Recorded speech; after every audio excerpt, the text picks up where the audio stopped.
आपण आज आम आदमी पार्टीतर्फे आमरण उपोषण करत आहेत, आपल्या प्रमुख मागण्या काय आहेत? मी ॲडव्होकेट अनुप आगाशे, आम आदमी पार्टी जिल्हा अध्यक्ष लीगल आघाडी।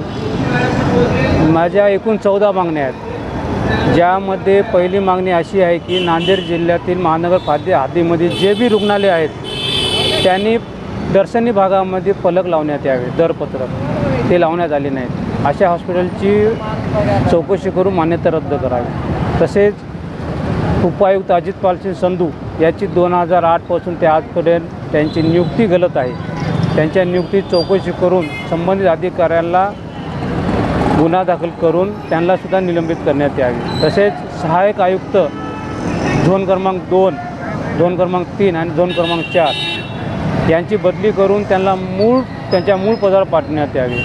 त्याचप्रमाणे नांदेड जिल्ह्यामधील अवैध धंदे जे चालू आहेत ते बंद करण्यात यावे। त्यानंतर जे महानगरपालिकेने कचऱ्याचं टेंडर दिलेलं आहे ते सुद्धा रद्द करण्यात यावे, कारण ते कचरा उचलला जात नाही आणि बिलं उचलल्या जाते।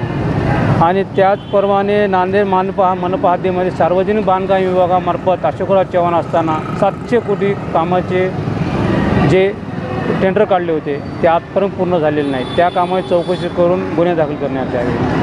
तसेच मनपा हद्दीमध्ये जे अंडर ड्रेनेज लाईनचं काम दिलेलं आहे शारदा कन्स्ट्रक्शनला, त्याचं टेंडर रद्द करून त्यांच्यावर गुन्हे दाखल करण्यात यावे, कारण त्यांनी ISMR प्रमाणे अंडरग्राऊंडला पाईप टाकले नाहीत। अशा अनेक मागण्यासाठी आज जिल्हाधिकारी कार्यालयासमोर आज पहिला दिवस पासून आमरण उपोषण चालू आहे।